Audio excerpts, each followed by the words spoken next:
오늘 우리에게 주시는 하나님 말씀입니다. 신약 성경 요한 1서 1장 1절에서 4절입니다.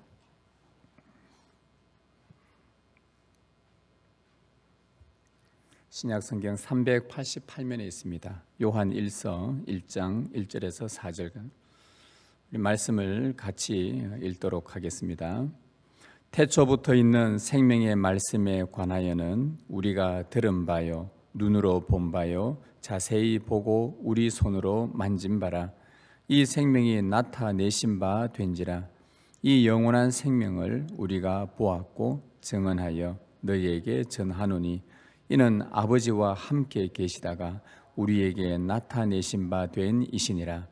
우리가 보고 들은 바를 너희에게도 전함은 너희로 우리와 사귐이 있게 하려 함이니 우리의 사귐은 아버지와 그의 아들 예수 그리스도와 더불어 누림이라. 우리가 이것을 쓰면 우리의 기쁨이 충만하게 하려 함이라. 아멘. 기도하겠습니다. 주님 감사합니다. 이제 우리가 주의 말씀을 듣는 시간입니다.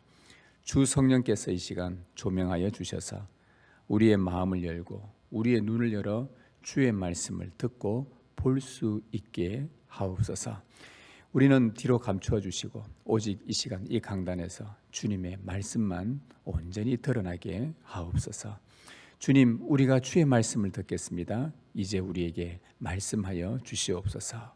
우리 주 예수 그리스도의 이름으로 기도드리옵나이다. 아멘.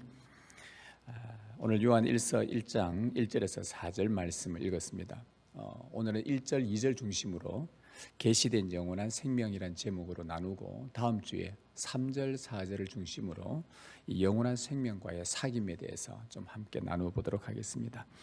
오늘 1절, 2절 말씀 중심으로 함께 듣도록 하겠습니다.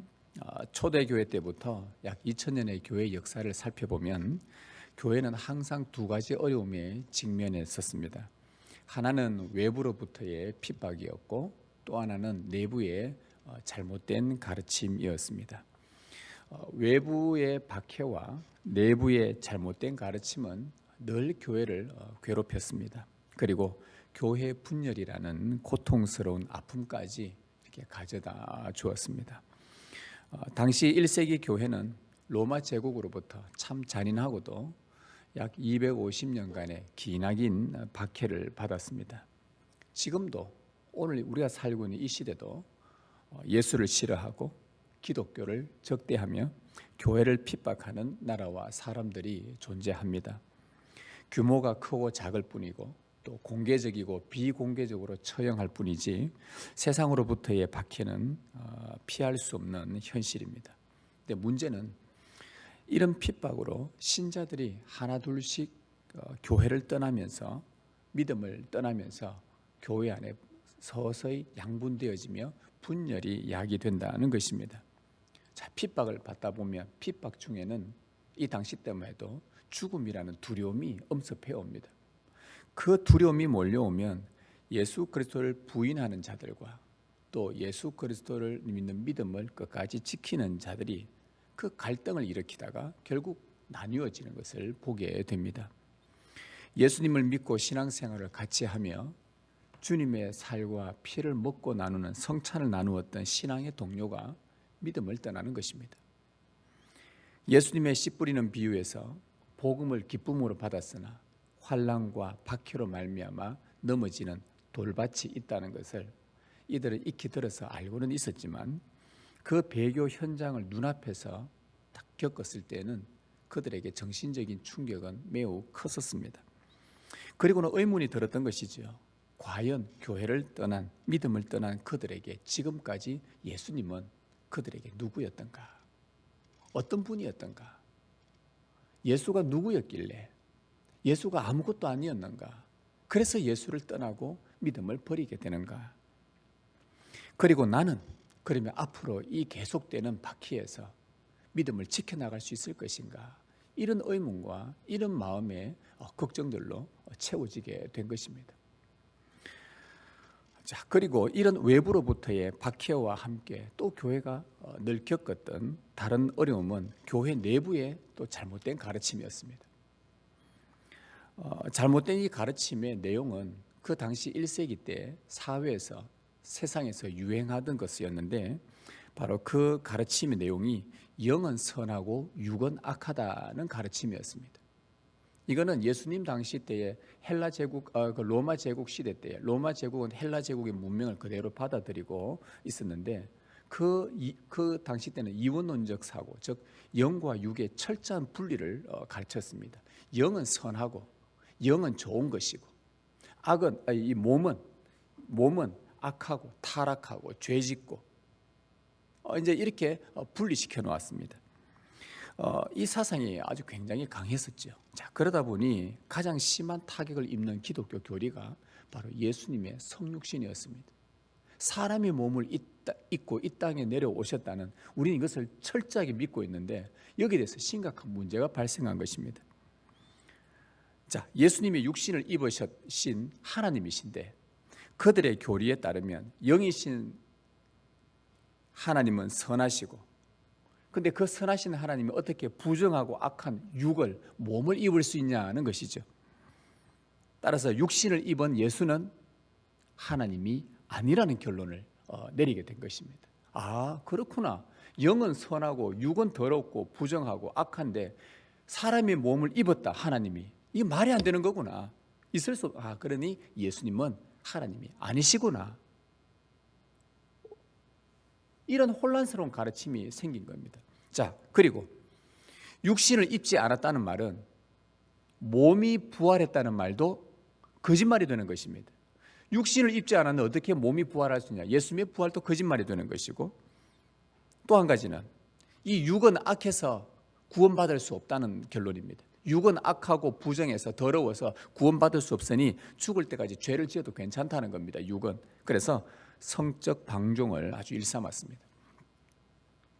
당시 교회들은 이런 가르침 때문에 큰 혼란을 겪었습니다. 자, 지금껏 배웠던 교리가 사람의 몸을 입고 오신 예수님은 하나님이시라 했는데 예수님은 하나님이 아니라는 결론이 나오고, 그는 십자가 죽으시고 부활하셨는데 몸의 부활은, 예수님이 몸을 안 입으시니 부활도 없다고 하고, 그리고 우리는 구원받은 거룩한 자니 거룩하게 살아야 된다고 하는데 이 몸은 죄를 지어도 괜찮고 악하니까 성적 방종을 일삼은, 그러니까 성도들은 몸의 부활을 고대하며 믿음으로 거룩하게 살아야 된다는 이 기독교의 핵심 교리 전체가 흔들리게 된 것입니다. 마귀는 악한 자들을 이용하여 이 세상의 풍조와 세상의 아주 교묘한 사상들을 교회에 적용해서 바른 교리를 흔들고 교회 분열을 일으켰던 것이 요한이 편지를 썼던 당시 요한 신앙 공동체 교회에서 있었던 그런 일들이었습니다. 이처럼 외부의 핍박과 내부의 잘못된 가르침으로 이 믿음이 흔들려서 예수님을 떠나고, 그리고 교회를 떠나는 자들을 보면서 크게 요한 공동체에 남아있던 성도들은 의심이 들게 된 것입니다. 우리가 믿는 예수는 과연 누구인가? 그러면 내가 지금까지 예수를 믿고 세례받고 그분을 위해서 목숨 바쳐가며 심한 박해도 견뎠는데 그러면 그 예수가 누구란 말인가 도대체? 박해도 건지지 않고 때로는 순교하도록 내버려 두는 예수님은 과연 구원자가 맞는가? 그 예수 그리스도는 정말 다시 오실 분인가? 교회가 이러한 혼란스러운 잘못된 가르침과 박해로 인해서 성도들이 떠나가고 갈라지고 이런 모습들을 보면서 교회가 분열되는 걸 보며 교회란 도대체 뭔가? 라는 그런 고민하며 혼란스러워했었습니다. 여러분, 우리가 잘 알듯이 예수님을 믿고 교회를 다닌다고 해서 하루아침에 그리스도를 풍성히 깨닫는 것은 아닙니다. 시련과 어려움을 겪고 또 여러 아픔을 경험하면서 많이 또 깊이 배우게 됩니다. 우리가 환난을 겪을 때마다 예수님은 정말 내게 어떤 분인가? 과연 예수님이 살아계시기는 한가? 하면서 그분을 깊이 묵상하게 됩니다. 같은 예수님을 믿는데 왜 교회가 분열되어야 하는가? 이렇게 생각하며 기도하게 됩니다. 교회가 세상으로부터 핍박을 받아야 되고 사람들로부터 비난을 받는 그 이유는 도대체 뭔가? 무엇이 잘못된 것인가? 어디서부터 잘못된 출발인가? 주님을 믿는다는 것이 도대체 이 땅에서 이 비난과 조롱과 혐오와 적대적인 지금 이 대한민국 세상에서 내가 교회를 다니고 예수 믿는다는 게 도대체 무슨 의미인가? 자, 이러면서 예수님에 대해서, 교회에 대해서 성경을 다시 찾아보고 또다시 성경에서 뭐라고 말하는지 읽어보고 거기서 답을 찾고 묵상하고 기도하며 하면서 또 확신을 얻고 그렇게 반복하면 믿음이 점점 깊어지는 법이죠. 그래서 이 교회 다닌다고 해서 금방 예수님에 대한 교리를 깊이 있게 충만하게 깨닫는 것이 아니라 이러한 어려움을 겪으면서 이런 깊은 진리들을 다시 재발견하게 되는 것이 우리의 삶이고 신앙입니다. 하나님은 우리가 받는 이 환난을 통해 신앙을 더욱 확고하게 다져가는 것이죠. 사도 요한이 그 요한 공동체 안에 내적 외적으로 이 어려움을 겪는 그 소아시아 교회들을 바라보면서 그리스도를 떠나는 성도들과 믿음이 흔들리는 성도들에게 이럴 때에 하나님에 대해서, 예수 그리스도에 대해서, 교회에 대해서 그들에게 분명히 알려줘야 되겠구나 하면서 그가 펜을 들고 쓰기 시작한 것이 이 요한 서신입니다. 얼마나 마음이 급했던지 요한이 보통 편지를 쓰면 사도 바울의 편지 보면 나는 누구누구다 하면서 소개를 하고 인사도 있는데 이 요한은 인사도 없습니다. 곧바로 본론으로 들어가 버립니다. 얼마나 급했던지 교회가 얼마나 위기 앞에 처해져 있었고 얼마나 어려움 가운데 있었던지 곧바로 인사도 생략하고 본론으로 들어가 버렸습니다. 위기에 처한 교회가 환난을 대처하기 위해 무엇을 붙들어야 하는지 시작부터 그냥 그는 말하기 시작합니다. 요한은 교회들이 지금까지 믿고 있던 예수 그리스도가 누구인지를 제일 처음에 밝힙니다. 여러분, 교회가 어려움을 겪을 때에 가장 먼저 해야 할 일이 뭔가? 수습한다고 시간 다 보내죠. 맞습니다. 수습해야 됩니다. 항상 그렇습니다. 뭔가 문제가 생기면 우리는 어떻게 수습할까? 여기에 모든 것이 골똘하게 생각할 수밖에 없습니다. 그러나 우리가 그러면서도 잊지 않아야 되는 게 뭐냐? 교회가 위기에 처했을 때, 어려움에 겪었을 때 가장 먼저 해야 할 일은 예수 그리스도가 누군지 알아가는 것입니다. 왜? 교회의 머리는 예수님이시기 때문이죠.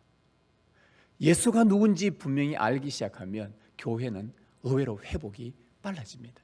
사도 요한은 인사도 건너뛰고 바로 본격적으로 시작하자마자 이 위기에 처해져 있는, 어려움에 처해 있는 교회에게 제일 먼저 하고 싶었던 이야기가 바로 예수 그리스도에 대한 이야기였습니다. 너희가 믿는 예수 그리스도가 누군지를 아느냐 하면서 예수 그리스도를 말하고 있죠. 지금 한국 교회는 세상으로부터 비난과 신앙과 삶의 큰 도전을 맞이하고 있습니다. 어려움에 처했습니다. 이럴 때 우리는 요한을 따라서 예수 그리스도가 누군지 성경을 통해 다시 한번 확인하고 확신할 때 여러분 안에 회복이 일어납니다. 자, 요한은 예수님을 어떻게 소개하는지 보십시다. 1절에 태초부터 있는 생명의 말씀에 관하여는 우리가 들은 바요, 눈으로 본 바요, 자세히 보고 우리의 손으로 만진 바라, 이렇게 말을 합니다. 요한은 그 흔들리고 위기 가운데 있는 교회들에게 얘들아, 너희가 그럼에도 불구하고 믿고 있는 예수가 누군지를 아느냐 하면서 그는 태초부터 있는 생명의 말씀이었다라고 이렇게 소개를 한 것입니다. 여러분, 생명의 말씀이라는 말은 생명을 주는 말씀이라, 생명의 말씀은 생명을 주는 말씀이라, 또 말씀을 통해 생명을 주신다라는 뜻입니다. 여러분, 예수님의 말씀에서 생명이 흘러나옵니다. 믿으십니까? 예수님께서 말씀합니다. 나사로야 나오너라 하자 그 말씀이 죽은 나사로에게 생명을 부여합니다.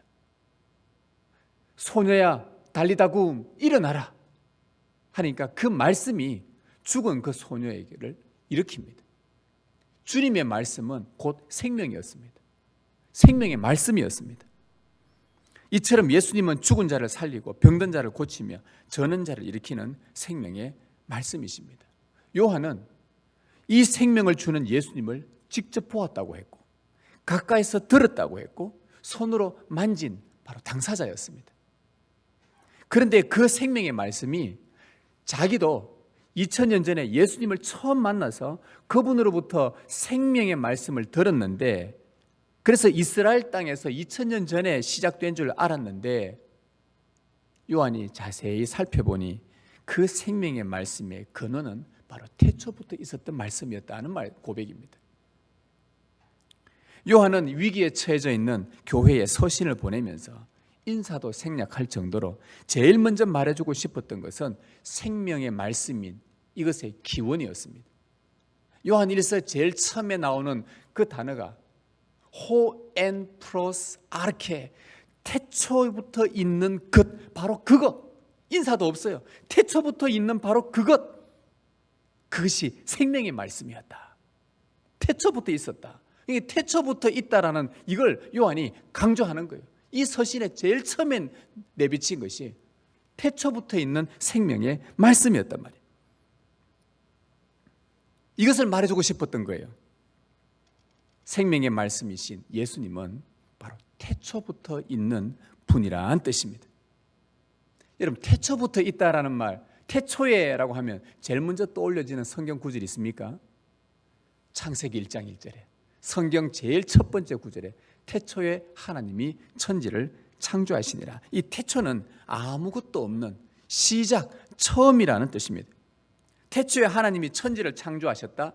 이 말은 아무것도 없던 천지가 창조되기 이전에 태초에 하나님만 홀로 계셨다라는 말씀입니다. 자, 그러면 태초에 만물이 지어지기 전에 하나님만 계셨다. 그리고 이 생명의 말씀이 태초부터 있었던 것이다. 그러면 생명의 말씀이신 예수님은 곧 누구란 말입니까? 하나님이라는 결론입니다. 사람의 몸을 입은 예수는 하나님이 아니다 라고 하는 그 당시에 유행하던 그 사상에 과연 그런가? 진짜 예수님 안 계신가? 살아 하나님이 아니신가? 할 때에 요한이 제일 먼저 급하게 서둘러서 그들에게 말해준 것은 태초에 있는 그 생명의 말씀이신 예수는 태초부터 있어 왔던 바로 그 하나님이셨다. 이것을 그들에게 선언해 주는 겁니다. 확신을 가지라고, 의심하지 말라고, 확실한 것이라고. 여러분, 성경의 처음 책도 그렇지만 성경의 마지막 책인 요한계시록에도 이렇게 증언합니다. 주 하나님이 이르시되 나는 알파와 오메가라. 이제도 있고 전에도 있었고 장차 올 자요 전능한 자라. 하나님은 스스로를 알파라고 하셨습니다. 알파, 처음, 시작, 태초라고 말씀하셨습니다. 바울은 이 말을 그대로 인용해서 뭐라고 그랬냐? 예수 그리스도는 만물보다 먼저 계셨다. 모든 만물이 지어지기 전에 먼저 계셨다라고 기록을 했습니다. 만물이 지어지기 전부터, 태초부터 예수 그리스도는 생명의 말씀이신 하나님으로 존재하셨던 분이십니다. 그분이 태초에 말씀을 하시자 만물이 지어집니다. 참으로 신기합니다. 여러분, 여기서 아무거나 말을 해보십시오. 생겨나는가? 여러분, 이거는 아무나 할 수 있는 일이 아니지 않습니까? 태초에 그 생명의 말씀이 말씀을 하시니까 만물이 지어집니다. 그런데 그 만물들이 예수님의 말씀으로 생명을 부여받습니다. 그래서 만물 안에 생명으로 충만해지게 된 겁니다. 그리스도는 태초부터 만물에게 생명을 주는 말씀이십니다. 때가 되어서 그 말씀이 육신을 입고 이 땅에 오셔서 이제는 죄로 타락하여 영원한 고통 가운데 있는 자들에게 찾아오셔서 그들에게도 말씀하시니까 태초에 만물이 생겨나서 그들에게 생명이 충만했던 것처럼 이 죄인 같은 자들에게도, 영원한 지옥 형벌을 받아야 되는 자들에게도 말씀하시자 그들에게 생명이 주어지게 된 겁니다.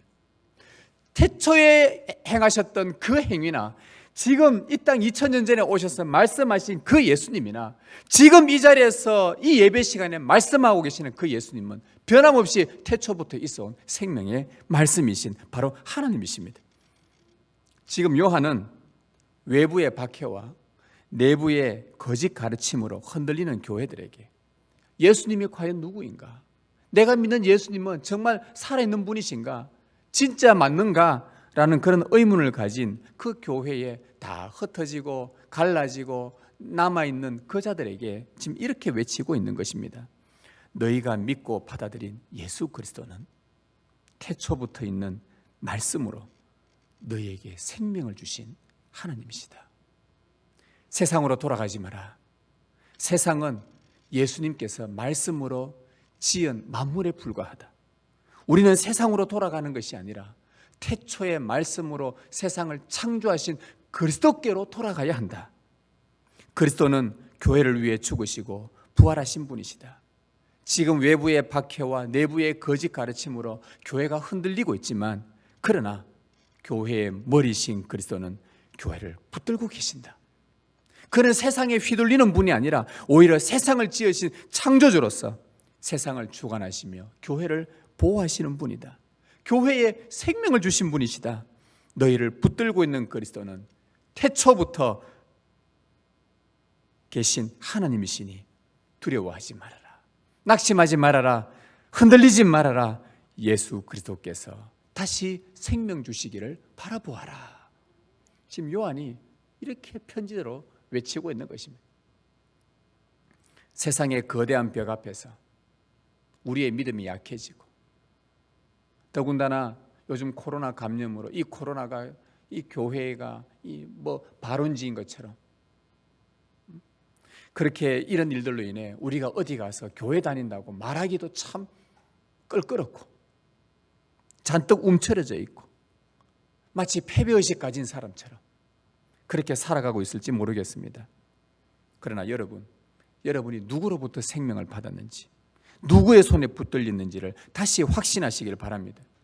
교회인 여러분은 태초부터 있는 이 눈에 보이는 세상 두려워하지 마십시오. 이 세상을 만드신, 이 세상을 만들기 전에 태초부터 계셨던 생명의 말씀이신 예수 그리스도의 손에 붙들린 자들입니다. 이것이 교회입니다. 하나님이신 예수 그리스도를 의지하십시오. 그분의 말씀을 다시 들으십시오. 그 말씀은 생명을 주는, 우리를 다시 살리시는 말씀이십니다. 그분은 영원한 생명이십니다. 사도 요한은 바로 예수 그리스도가 누군지 그들에게 다시 한번 재확신시켜 준 겁니다. 그리고 사도 요한은 예수님에 대해서 한 가지 더 말을 해줍니다. 2절에 보면 이 생명이 나타내신 바 된지라 이 영원한 생명을 우리가 보았고 증언하여 너희에게 전하노니 이는 아버지와 함께 계시다가 우리에게 나타내신 바 된 이시니라. 오늘 2절에 보면 단어 하나가 또 새로 나옵니다. 이 생명이 나타냈는데, 이 생명의 말씀이 나타났는데, 나타내게 된지라 이 영원한 생명을 우리가 보았고, 자, 예수 그리스도를 뭐라고 표현했냐면 영원한 생명이라고 표현했습니다. 앞에서는 생명의 말씀이라고 했고 이번에는 영원한 생명이라고 말씀합니다. 왜 영원한 생명인가? 그 바로 뒤에 보면 이는 아버지와 함께 계시다가, 왜 그분이 영원한 생명이신가? 아버지와 함께 계셨기 때문입니다. 성부 하나님과 영원부터 함께 계셨던 분이라는 말입니다. 여기서 아버지와 함께 계셨다, 이 말은 아버지와 교제하셨다라는 말입니다. 이 함께라는 이 헬라어 전치사는 옆에, 앞에 이 의미를 다 포함하고 있습니다. 즉 하나님 아버지와 교제하셨다라는 말입니다. 이 교제가 우리 다음 주에 들을 3절의 사귐이라는 단어와 연결이 됩니다. 그거는 우리 다음 주에 좀 더 자세하게 다루고요. 아버지와 함께 계셨다, 그분과 교제하셨다, 사귀셨다는 말입니다. 자, 영원한 아버지와 사귄다. 하나님 아버지의 속성이 영원함입니다.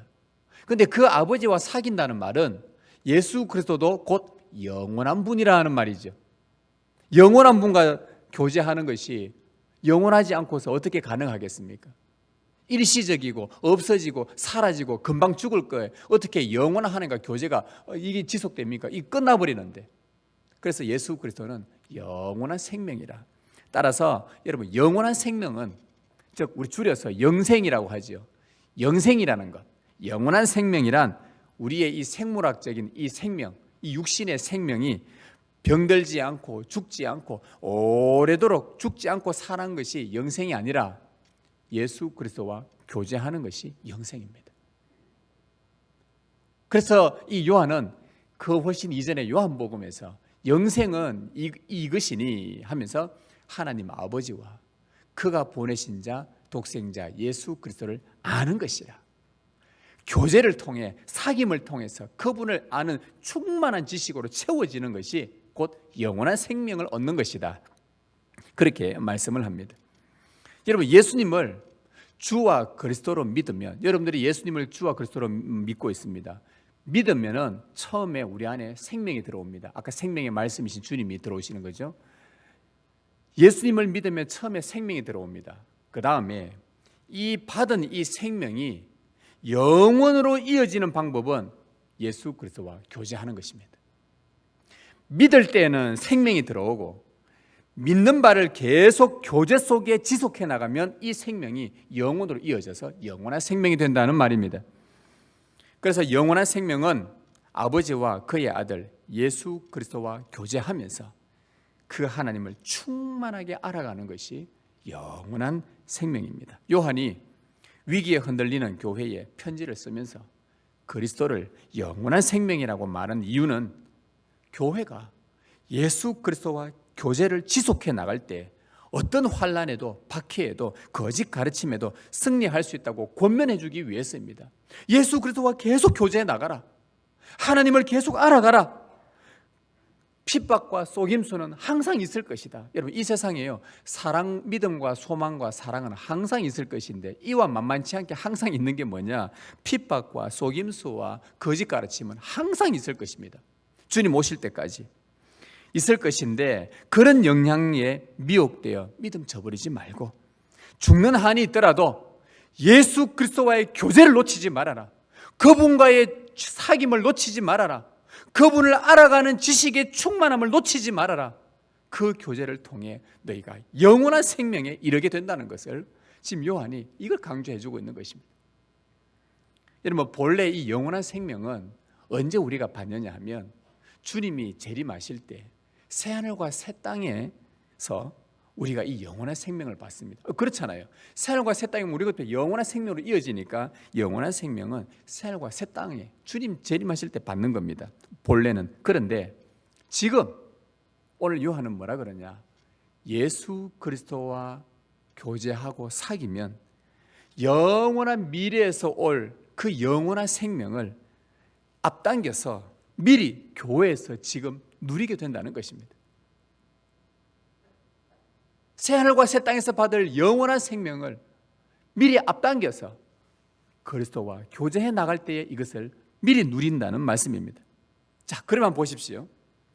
태초부터 있었던, 세상이 만들어지기 전 태초부터 있었던, 자, 우리 한번 그림을 그려보십시다. 지금 여기가 세상입니다. 이 세상에 시작점이 있었습니다. 시작 전에, 태초부터 있었던 영원한 생명, 이 생명이 교회 안에 들어왔습니다. 그리고 새하늘과 새 땅 최후의 종말에서 올 영원한 생명이 미리 앞당겨서 지금 교회 안에서 누리고 있습니다. 여러분, 이 교회가 어떤 곳입니까? 태초와 영원한 마지막 종말을 모두 담아내고 있는 곳이 바로 교회라는 곳입니다.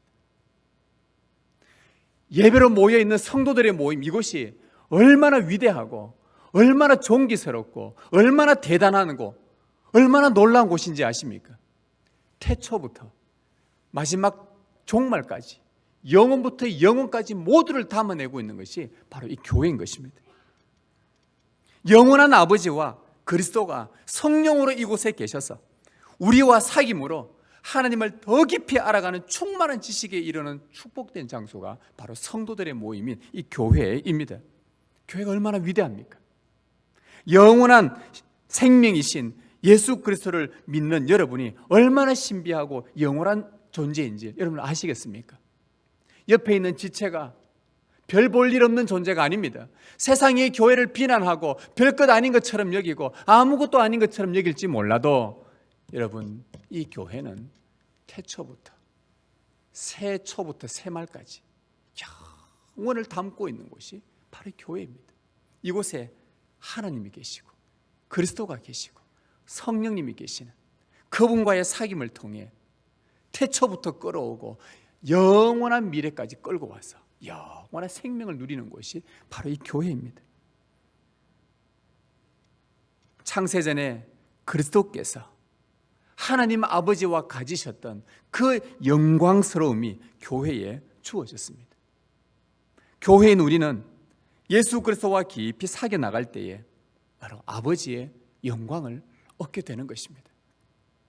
결코 작지 않습니다. 교회는 결코 작지 않습니다. 세상이 감당하지 못할 자들입니다. 세상은 교회를 절대 담아내지를 못합니다. 무너뜨리지 못합니다. 교회는 영원한 하늘에 속해 있습니다. 영원한 생명이신 그리스도를 소유한 곳이 교회입니다. 세상으로부터 핍박과 환난을 당하고 또 때로는 이 안에서 갈등을 겪기도 하고 때로는 아픔도 있고, 그럼에도 요한은 결코 교회를 떠나지 말라고 권면한 것처럼 함께 우리가 기도하고 그 어려움을 당할 때마다 또다시 성경을 펼쳐서 읽으면서 예수 그리스도가 누구냐 도대체, 그분이 어떤 분이시기에 오늘 우리에게 이 말씀을 주시는가, 그 영원한 생명이신 그리스도를 더 깊이 알아가는 이 사귐들을 여러분 가져가십시오. 그분의 거룩과 의와 영광과 사랑을 충분히 배우고 누리십시오.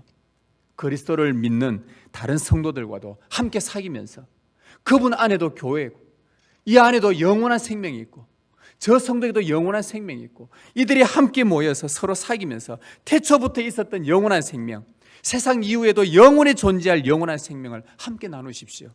이것이 영원한 생명을 소유한 교회의 모습입니다.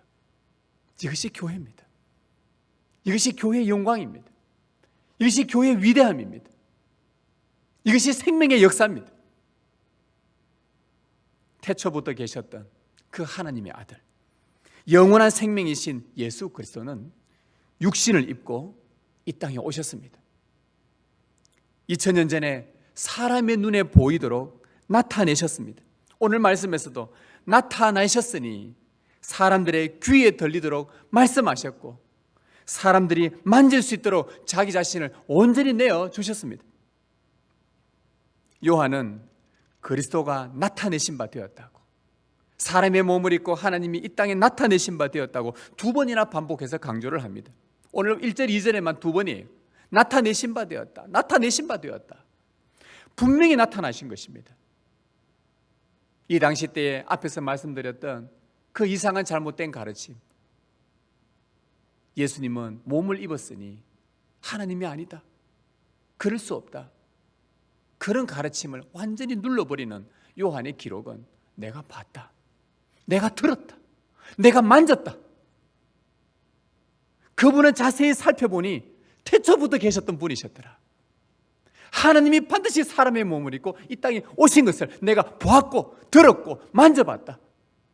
요한은 너무나 생생하게 인간이 느낄 수 있는 감각적인 단어들을 사용하면서 분명히 그분은 살아계시고 내가 직접 보았다고 말씀해주고 있는 것입니다. 영원한 생명이신 예수 그리스도는 지금 여러분이 우리가 예배하는 바로 이곳에 당신을 나타내셨습니다.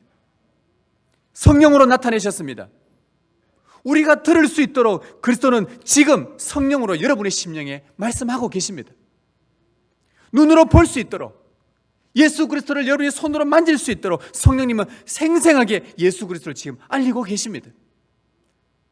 보혜사 곧 아버지께서 내 이름으로 보내실 성령, 그가 너희에게 모든 것을 가르치고 내가 너희에게 말한 모든 것을 생각나게 하리라. 지금 성령님은 2000년 전에 이 땅에 오셔서 주님이 하셨던 말씀을 지금 우리에게 그대로 가르치고 계십니다. 그리스도께서 말씀하신 것을 생각나도록 우리는 그분을 직접 내 눈으로 육신의 예수님을 보지는 못했는데 마치 보는 것처럼 지금 성령님은 우리에게 생생하게 그리스도를 드러내고 계십니다. 우리 가운데 임하신 그 그리스도는 태초부터 계셨던 영원한 하나님이십니다. 여러분에게 생명을 주시기 위해 지금 이곳에 오셨습니다. 영원한 미래에서 올 영원한 생명을 누리게 하시려고 지금 성령으로 여러분에게 나타내셨습니다. 여러분, 지금 여러분 힘든 시기를 혹 지나고 계십니까? 주위의 환경들이 여러분을 힘들게 하고 있지는 않습니까? 그리스도를 믿는 그 일로 혹 어려움을 겪고는 있지 않습니까? 세상의 미혹 앞에 믿음이 혹 흔들리고 있습니까? 예수님을 믿기는 믿는데 좀처럼 나의 영혼이 힘을 얻지 못하고 있습니까? 교회는 다니는데 그냥 늘 축 처져 있고 뭐 사는 게 다 그렇지, 그냥 그렇게 손 놓고 그냥 그렇게 힘 없이, 맥 없이, 생명력 없이 그렇게 살아가고 있습니까? 그래서 예수님이 살아 계신다고는 하는데, 이 강단에서 예수님이 살았다고 말씀을 하는데 정말 그분이 정말 내 삶 가운데 살아 계시는지 의문이 드십니까? 주님으로부터 너무 멀어져서 주님이 마치 내게는 나타나지 않을 것 같은 그런 염려가 있습니까? 여러분, 태초부터 있는 영원한 생명이신 예수 그리스도는 오늘 여러분을 예배로 불러주셨다면, 여러분을 예배로 이곳에 오게 하셨다면 변함없이 또 찾아오셔서 친히 당신을 여러분에게 나타내 주실 것입니다. 지쳐 힘들어하며 여러 일로 복잡하고 괴로운 중에 있는 여러분이 다시 생명을 얻어 활기를 얻고 일어서도록 영원한 말씀으로 찾아오십니다. 일시적인 말씀이 아닙니다. 사라지는 말씀이 아닙니다. 변해서 변하는 말씀이 아닙니다. 변하지 않는 영원한 생명, 볼 수 있도록, 만질 수 있도록, 들을 수 있도록 말씀하시니 충분히 여러분 누리시길 바랍니다. 주님, 말씀하옵소서, 제가 듣겠나이다 라고 언제든지 간구하면 그리스도는 말씀으로 생명을 불어넣어 주실 것입니다.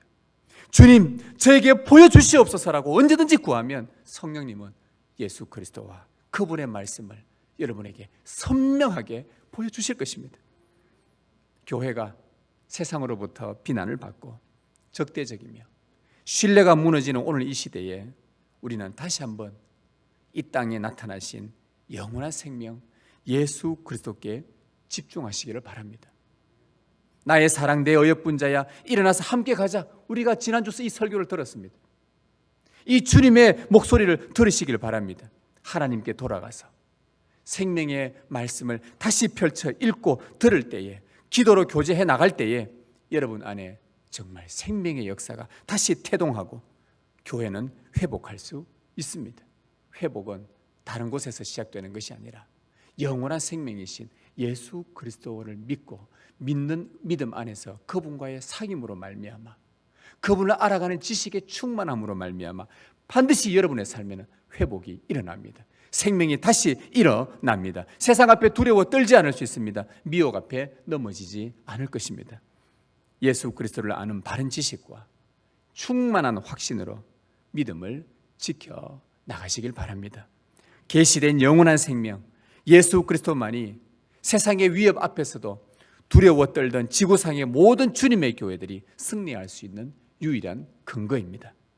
계시된 생명이 영원한 생명, 생명의 말씀 예수 그리스도와 함께하는 은혜가 여러분 가운데 있기를 주님의 이름으로 소망합니다.